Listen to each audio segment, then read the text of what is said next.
La Bible du semeur. Proverbes chapitre 9. Le festin de la sagesse.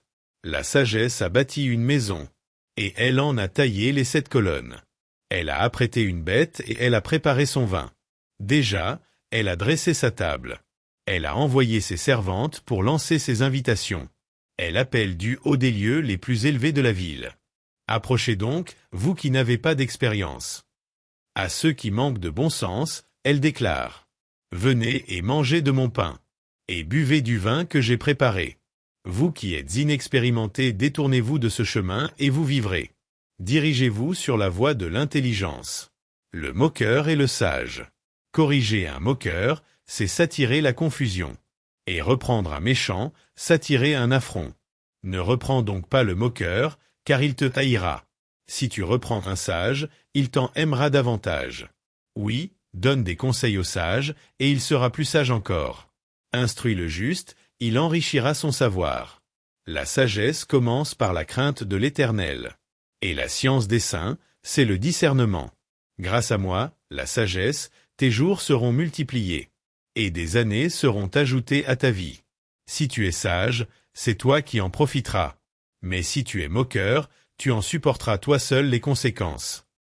Le festin de la folie. Dame Folie est bien bruyante. Elle est sans expérience, elle n'y connaît rien. Elle s'assied à la porte de sa maison. Elle place son siège aux points les plus élevés de la ville, pour interpeller les passants, qui vont droit leur chemin. Approchez donc, vous qui n'avez pas d'expérience. À ceux qui manquent de bon sens, elle déclare: Les eaux dérobées sont plus douces, et le pain mangé en secret est savoureux. Mais ils ne savent pas que chez elle se rassemblent les morts, et que ses invités sont déjà au séjour des morts. Psaume chapitre de 41 à 45. Psaume 41. Malade et persécuté. Au chef de chœur. Saume de David. Heureux celui qui se soucie du pauvre. Lorsque vient le malheur, l'Éternel le délivre. L'Éternel le protège et préserve sa vie. Il le rend heureux sur la terre, et ne le livre pas au désir de ses ennemis. L'Éternel le soutient sur son lit de souffrance. Et quand il est malade, il lui refait sa couche. J'ai dit: Ô Éternel, aie compassion de moi, et veuille me guérir. J'ai péché contre toi. Mes adversaires parlent méchamment contre moi. Quand donc va-t-il mourir? Quand donc l'oubliera Théon? Si l'un d'eux vient me voir, il se met à mentir. Il amasse en lui-même un tas de médisances, et sort pour les répandre. Mes ennemis chuchotent tous ensemble à mon sujet, en formant des projets pour mon malheur. Cette maladie qui le frappe, quelle mauvaise affaire! Il a du salité, il ne se relèvera plus. Et même mon ami, en qui j'avais confiance, celui qui partageait mon pain, s'est tourné contre moi. Mais toi, ô Éternel, aie compassion de moi, et viens me relever. Je leur rendrai leur dû. Voici comment je reconnaîtrai ton affection pour moi. C'est quand mon ennemi cessera de clamer qu'il triomphe de moi. Pour prix de mon intégrité, tu viens me soutenir. Tu me fais subsister devant toi pour toujours. Béni soit l'Éternel, Dieu d'Israël, depuis toujours et pour toujours. Amen, Amen. Psaume 42. Deuxième livre. Soif de Dieu. Au chef de chœur. Méditation des Coréites. Comme une biche tourne la tête vers le cours d'eau. Je me tourne vers toi, ô Dieu. J'ai soif de Dieu, du Dieu vivant. Quand donc pourrai-je aller et me présenter devant Dieu? Mes larmes sont le pain de mes jours comme de mes nuits. Sans cesse, on me répète: Ton Dieu, où est-il donc? Alors que j'épanche mon cœur, je me souviens du temps où, avec le cortège, je m'avançais, marchant avec la foule vers le temple de Dieu, au milieu de la joie et des cris de reconnaissance, de tout un peuple en fête. Pourquoi donc, ô mon âme, es-tu si abattue? Et gémis-tu sur moi? Mets ton espoir en Dieu. Je le louerai encore, car il est mon sauveur. Mon Dieu, mon âme est abattue. Voilà pourquoi je pense à toi du pays du Jourdain, des cimes de l'Hermon et du mont Mitséar. Un abîme en appelle un autre, au grondement de tes cascades. Tous tes flots et tes lames ont déferlé sur moi. Que, le jour, l'Éternel me montre son amour. Je passerai la nuit à chanter ses louanges. et j'adresserai ma prière au Dieu qui me fait vivre. Car je veux dire à Dieu, lui qui est mon rocher. Pourquoi m'ignores-tu? Pourquoi donc me faut-il vivre dans la tristesse, subissant l'oppression de l'ennemi? Mes membres sont meurtris, mes ennemis m'insultent. Sans cesse, ils me demandent, ton Dieu, où est-il donc? Pourquoi donc, ô mon âme, es-tu si abattue, et gémis-tu sur moi? Mets ton espoir en Dieu. Je le louerai encore. Mon Sauveur et mon Dieu. Psalm 43. Mets ton espoir en Dieu. Fais-moi justice, ô Dieu, et prends en main ma cause contre un peuple d'impies. Sauve-moi de ces gens menteurs et criminels. Ô Dieu, tu es ma forteresse, pourquoi donc me rejettes-tu? Et pourquoi me faut-il vivre dans la tristesse, subissant l'oppression de l'ennemi? Fais-moi voir ta lumière, avec ta vérité, pour qu'elle me conduise, et qu'elle soit mes guides vers ta montagne sainte jusque dans ta demeure. Alors j'avancerai jusqu'à l'autel de Dieu. Vers toi, Dieu de ma joie et de mon allégresse. Alors je te louerai en m'accompagnant de la lyre. O Dieu, tu es mon Dieu. Pourquoi donc, ô mon âme, es-tu si abattu et gémis-tu sur moi? Mets ton espoir en Dieu. Je le louerai encore. Mon Sauveur et mon Dieu. Psalm 44. Rejeté par l'Éternel. Au chef de chœur. Méditation des Coréites. Ô Dieu, nous l'avons entendu de nos propres oreilles. Nos pères nous ont raconté tout ce que tu as accompli. De leur temps, autrefois. Par ton intervention, tu as dépossédé des peuples pour établir nos pères. Et tu as frappé des peuplades pour donner à nos pères assez de place. Ce n'est pas grâce à leur épée qu'ils ont occupé cette terre, ni par leur propre force qu'ils ont remporté la victoire. Mais c'est par ton action puissante, car tu leur étais favorable et les avais en affection.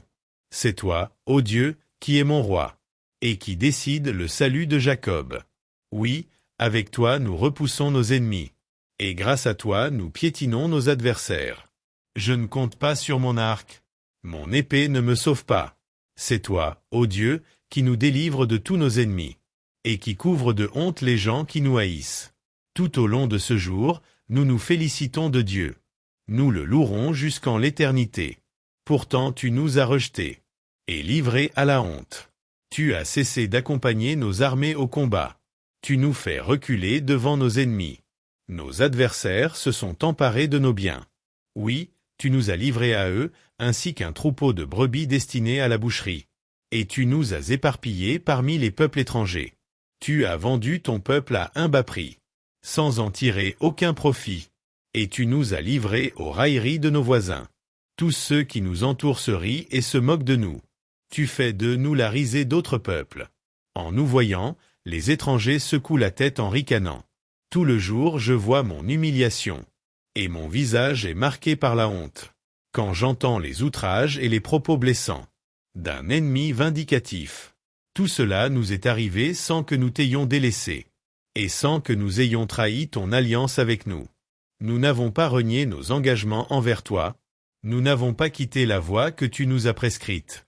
Pourtant, tu nous as écrasés dans le domaine des chacals, et tu nous as couverts de ténèbres épaisses.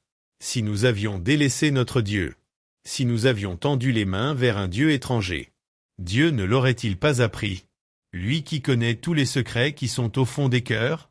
À cause de toi, chaque jour, nous sommes massacrés, et l'on nous considère comme étant des moutons destinés à la boucherie. Interviens donc, Seigneur. Pourquoi ne réagis-tu pas? Vouw je te reveiler. Ne nous rejette pas toujours. Pourquoi te détourner? Pourquoi ignores-tu nos maux et nos détresses? Car nous voilà prostrés dans la poussière, plaqués au sol. Agis, viens à notre aide. Libère-nous dans ton amour. Psalm 45. Pour le mariage du roi. Au chef de chœur, à chanter sur la mélodie des lits. Une méditation et un chant d'amour des Coréites. Mon cœur est tout vibrant de paroles très belles. Je dis, mon œuvre est pour le roi. Je voudrais que ma langue soit comme le roseau d'un habile écrivain. Parmi tous les humains, tu es bien le plus beau. La grâce est sur tes lèvres. Et l'on voit bien que Dieu t'a béni à jamais. Guerrier plein de vaillance, ceins ton épée sur le côté. Oui, revêt-toi de ta magnificence, de l'éclat de ta gloire. Et dans ta gloire, remporte des victoires. Conduis ton char de guerre, défends la vérité, la douceur, la justice. Que ta main se signale par des actions d'éclat. Tes flèches acérées atteindront en plein cœur les ennemis du roi. Et tu feras tomber des peuples sous tes pas. Ton trône, ô Dieu, subsiste pour toute éternité. Le sceptre de ton règne est sceptre d'équité. Tu aimes la justice, et tu détestes la méchanceté. Aussi, ô Dieu, ton Dieu t'a oint d'une huile d'allégresse. Et t'a ainsi fait roi, de préférence à tous tes compagnons. Myrrhe, aloès, cannelle embaume tes habits. Dans les palais d'ivoire. Les harpes te ravissent. Et voici les princesses parmi les dames de ta cour. La reine est à ta droite, parée de l'or d'Ophir. Entends, ma fille, et vois. Écoute-moi. Ne pense plus à ton peuple et à ta famille. Car le roi est épris de ta beauté.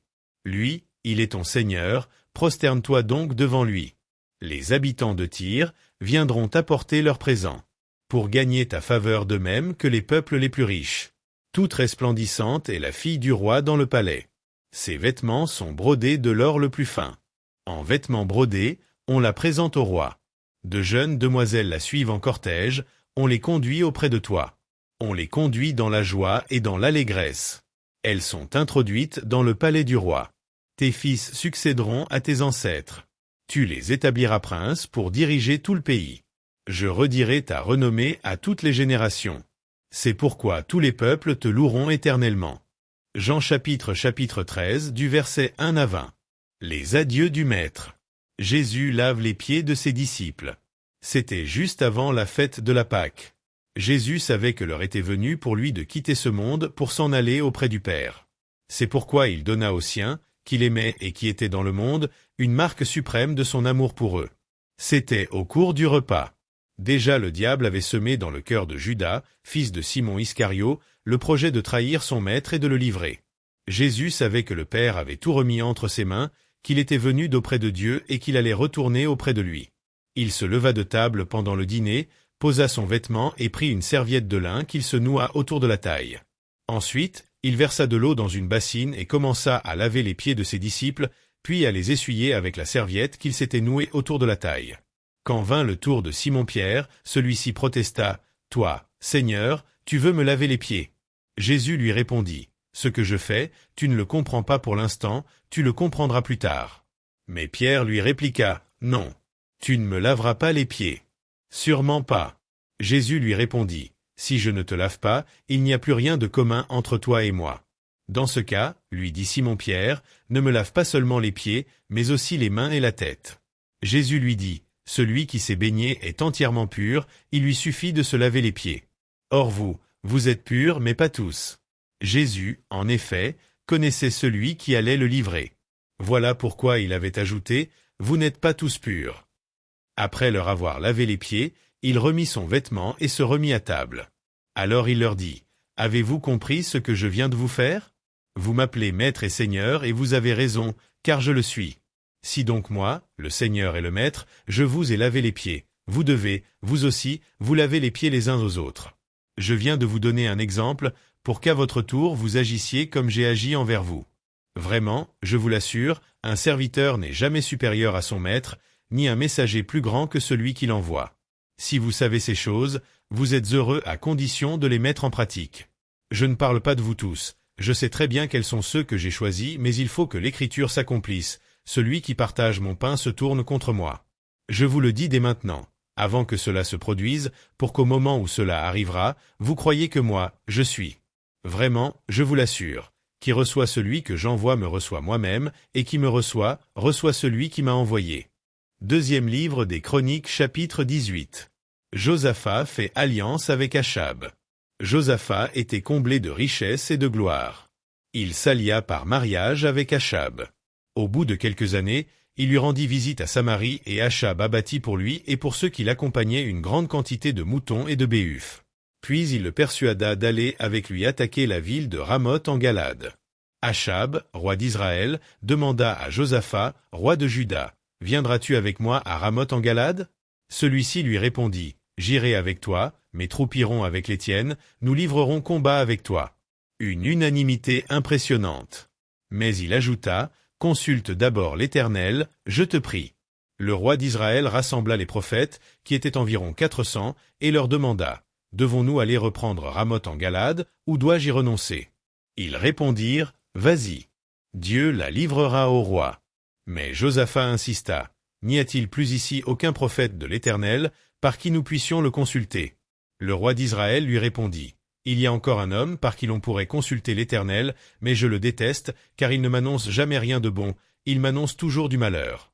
Il s'agit de Michée, fils de Yimla. » Josaphat s'écria, « Que le roi ne parle pas ainsi. » Alors le roi d'Israël appela un chambellan et lui ordonna de faire venir au plus vite Michée, fils de Yimla.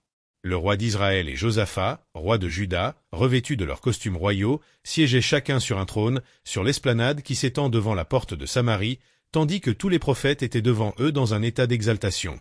L'un d'eux, Sédécia, fils de Kenana, s'était fabriqué des cornes de fer et affirmait, « Voici ce que déclare l'Éternel, avec ces cornes, tu frapperas les Syriens jusqu'à leur extermination. » Tous les autres prophètes confirmaient ce message et disaient, « Va attaquer Ramoth en Galade. Tu seras vainqueur, et l'Éternel livrera la ville au roi. » Un prophète qui dérange. Pendant ce temps, le messager qui était allé chercher Michée lui dit, « Les prophètes sont unanimes pour prédire du bien au roi. Tu feras bien de parler comme eux et de lui prédire aussi le succès. » Michée lui répondit, « Aussi vrai que l'Éternel est vivant, je transmettrai ce que Dieu me dira. » Lorsqu'il fut arrivé devant le roi, celui-ci lui demanda, « Michée, devons-nous aller attaquer Ramoth en Galade ou dois-je y renoncer ?»« Bien sûr, allez-y, répondit Michée, vous serez vainqueur, et la ville vous sera livrée. » Mais le roi lui rétorqua, « Combien de fois faudra-t-il que je t'adjure de me dire seulement la vérité de la part de l'Éternel ?» Alors Michée déclara, « J'ai vu tous les Israélites disséminés sur les montagnes. Ils ressemblaient à des brebis qui n'ont pas de berger. Et l'Éternel a dit, « Ces gens n'ont plus de souverain. Que chacun d'eux retourne tranquillement chez soi. » Le roi d'Israël dit alors à Josaphat, « Je te l'avais bien dit, cet homme-là ne me prophétise jamais rien de bon, c'est toujours du mal. » Mais Michée continua, « Eh bien, oui. Écoutez ce que dit l'Éternel. J'ai vu l'Éternel siégeant sur son trône, tandis que toute l'armée des êtres célestes se tenait à sa droite et à sa gauche. L'Éternel demanda, « Qui trompera Achab, le roi d'Israël, pour qu'il aille attaquer Ramoth en Galade et qu'il tombe sur le champ de bataille ?» L'un proposait ceci, l'autre cela. Finalement, un esprit s'avança, se plaça devant l'Éternel et dit, « Moi, je le tromperai. » L'Éternel lui demanda, « Et comment Y prendras-tu » ?« J'irai, répondit-il, inspirer des mensonges à tous ces prophètes. » L'Éternel dit, « Pour sûr, tu le tromperas, tu y réussiras. Va donc et fais comme tu l'as dit. » Et maintenant, conclut Michée, c'est ce qui est arrivé. L'Éternel a fait qu'un esprit de mensonge inspire tes prophètes ici présents, car l'Éternel a résolu ta perte. Alors Sédécia, fils de Kenana, l'un des prophètes, s'approcha, gifla Michée et lui demanda, « Par quel chemin l'esprit qui vient de l'Éternel est-il sorti de moi pour te parler ?» Michée répondit, « Tu le sauras le jour où tu fuiras en passant de chambre en chambre pour te cacher. » Aussitôt le roi d'Israël ordonna, « Arrêtez Michée et emmenez-le à Amon, le gouverneur de la ville, et à Joa, le fils du roi. Vous leur ordonnerez de ma part de jeter cet individu en prison et de ne lui donner qu'une ration réduite de pain et d'eau, jusqu'à ce que je revienne sain et sauf de cette expédition. » Michée s'écria, « Si vraiment tu reviens sain et sauf, ce sera la preuve que l'Éternel n'a pas parlé par moi. » Puis il ajouta, « Écoutez, vous tous les peuples. Josaphat échappe de peu à la mort. » Alors le roi d'Israël et Josaphat, roi de Juda, partirent pour Ramoth en Galade. En chemin, Achab dit à Josaphat, « Je vais me déguiser pour aller au combat, mais toi, garde tes habits royaux. » Le roi d'Israël se déguisa donc pour la bataille. Le roi de Syrie avait donné cet ordre au chef de ses chars. « Vous ne vous occuperez ni des simples soldats ni des officiers, vous concentrerez votre attaque sur le roi d'Israël uniquement. » Quand les chefs des chars aperçurent Josaphat, ils se dirent, « C'est lui, le roi d'Israël, » et ils l'encerclèrent pour l'attaquer. Mais Josaphat poussa un cri, et l'Éternel le secourut, Dieu détourna les Syriens de lui. En effet, quand les chefs des chars se rendirent compte qu'il n'était pas le roi d'Israël, ils se détournèrent de lui. Un soldat syrien tira une flèche de son arc, au hasard, elle atteignit le roi d'Israël à la jointure entre les pièces de la cuirasse. Alors le roi cria au conducteur de son char, « Fais demi-tour et conduis-moi hors du champ de bataille, car je suis blessé. » Mais ce jour-là, le combat devint si rude que le roi d'Israël dut se tenir debout dans son char face aux Syriens. Il resta ainsi jusqu'au soir et expira vers le coucher du soleil. Psaume 78, du verset 21 à 37. L'Éternel entendit, il s'emporta. Et un feu s'alluma contre Jacob. Sa colère éclata contre Israël. Car il n'avait pas fait confiance à Dieu. Il n'avait pas compté sur son secours. Il donna ordre aux nuages d'en haut. Et il ouvrit les écluses du ciel. Pour les nourrir, il fit pleuvoir sur eux la manne. Et il leur donna le froment du ciel. Chacun mangea de ce pain des puissants. Dieu leur fournit à satiété des vivres. Il fit souffler le vent dès dans le ciel.